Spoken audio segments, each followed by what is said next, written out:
Sir ఇప్పుడు serials మన తెలుగులో చేస్తున్నప్పుడు మూవీస్ గూడా తెలుగులో ట్రై చేయాలి అని మీకు అనిపించలేదా? అంటే మేము ఇక్కడ సీరియల్ చేసేటప్పుడు హ్మ్. 18-20 డేస్ సీరియల్ చేస్తుండేవాళ్ళం. హ్మ్. ఇన్ బిట్వీన్ గ్యాప్ వచ్చేది కదా. హ్మ్. గ్యాప్ ఉందంటే అప్పుడు సినిమాలు ఏమైనా ఉంటే అప్పుడు చేసేసాడు. ఓకే. ఏం చేసాం మన ఏదో విలన్ పక్కన ఒక 5-6 మంది ఉంటే దానిలో ఒకటిగా హ్మ్. అలా నిల్చొని చేశాను.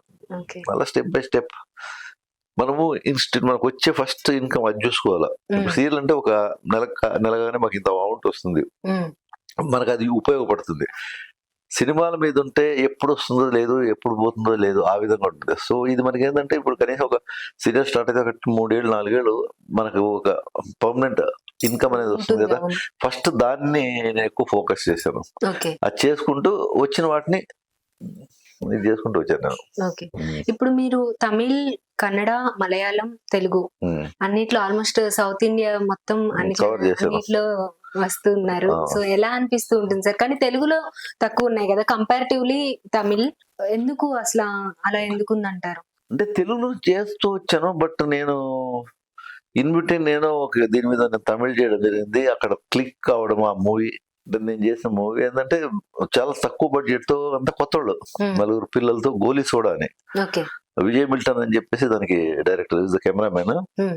సో అది నాకు తెలిసి ఒక 45-50 లాక్స్ బడ్జెట్‌తో చేశాడు. ఎందుకంటే నలుగురు కుర్రాళ్ళు, నేను ఓకే. అంతే. అన్ని 5డీ కెమెరాస్‌తో మేము ఆ షూట్ చేసింది. ఓకే. అది కొట్టింది ఒక 35-37 క్రోర్స్ ఓహో! కలెక్ట్ చేసింది. సో అక్కడి నుంచి నాకు అక్కడ అవకాశాలు ఎక్కువైనాయి. ఓకే. సో మనకి అవకాశాలు ఎక్కడుంటే అక్కడ ఆగిపోవడం బెస్ట్ కదా. అవును. సో అలా నేను అక్కడ కంటిన్యూ చేశాను. అది స్టిల్ ఇస్ గోయింగ్ ఆన్. కంఫర్టబుల్‌గా ఎక్కడ అనిపిస్తుంది సార్? మన తెలుగు ఎంతైనా మన స్టేట్ గదా! అనే ఫీలింగ్ ఏమైనా ఉంటుందా? ఎక్కడైనా కంఫర్ట్ గానే ఉంటుందంటారా? అన్ని దగ్గర ఓకే ఇదే నాకు కంఫర్టబుల్. కానీ తమిళకి ఏంటంటే ఈ నాన్ స్టాప్ ఈ 10 ఇయర్స్ జర్నీ హ్మ్. ఒక అలా పెరుగుతూ వస్తున్నాం కదా. అందరూ తెలుసు. సో మంచి కంఫర్ట్ ఇస్తారు నాకు. ఓకే.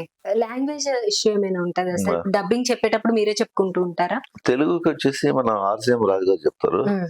ఎందుకంటే ఫ్రమ్ బిగినింగ్ సీరియల్స్ నుంచి అతనే సీరియల్స్ దగ్గర చెప్తున్నాడు నుండి కాబట్టి నేను హ్మ్. అతన్ని డిస్టర్బ్ చేయలేదు. సో బికాస్ అతని వాయిస్ నాకు బాగా మ్యాచ్ అయింది. హ్మ్. అతను కరెక్ట్ గా న్యాయం చేస్తున్నాడు. సో ఇద్దరు పెరుగుతున్నాం. ఓకే. అతను పెరుగుతున్నాడు, మా బాగా పైకి ఎదుగుతున్నాడు. సో హ్మ్. ఆ విధంగా నేను అతని వాయిస్ తో నాకు ఇది చేసుకుని నేను బాగా ఎదుగుతున్నా. మహేష్ బాబు గారితో యాక్ట్ చేసేటప్పుడు ఎలా అనిపించింది? మీరు చాలా మంది పెద్ద పెద్ద హీరోస్‌తో యాక్ట్ చేశారు గదా! ఉమ్. ఎలా అనిపించింది మహేష్ బాబు గారితో? బాగుంటది. ఏ హీరోతో చేసేటప్పుడు బాగానే ఉంటుంది. ఇంతకుముందు ఆల్రెడీ నేను మురారి ఆయనతో చేశాను. దాదాపు 25 ఏళ్ళు. ఓకే. సిల్వర్ జూబ్లీ ఉంటదా ఇది? ఆ! అంతే. 25 ఇయర్స్ బ్యాక్ చేశాను. మళ్ళీ 25 90 ఇయర్స్ కరెక్ట్. తర్వాత మళ్ళీ 25 ఇయర్స్ తర్వాత మళ్ళీ చేస్తున్నా. ఓకే. అదే. సార్ మీ కెరియర్ స్టార్ట్ అయిందయితే సీరియల్స్ తోనే కదా? ఉమ్. 'చక్రవాకం' అలాగే 'మొగల్ రేకులు' Ruturagalu. Okay. First Ruturagalu. Okay. ఆ ఆపర్చునిటీ ఎలా వచ్చింది? మీరు అసలు యాక్టర్ అవ్వాలని మీరే అనుకున్నారా? లేదంటే యాదృచ్ఛికంగా నేను యాక్టర్ అయ్యాను. ఓకే. అనుకోకుండా వచ్చేసింది. సీరియల్స్ గానీ, మూవీస్ గానీ హ్మ్. డెస్టినీ అలా తీసుకొచ్చింది. అలా వచ్చేసాను. సో ఇది బానే ఉంది కదా ఫీల్డ్. హ్యాపీగా ఉందని చెప్పేసి నేను ఇలా కంటిన్యూ అయిపోయాను. అంటే నార్మల్‌గా అంటే నాకు ఇంకా సీరియల్స్‌కి చేసింది మాత్రం మంజులా నాయుడు గారు. హ్మ్. ఇది చేసుకొనొచ్చింది.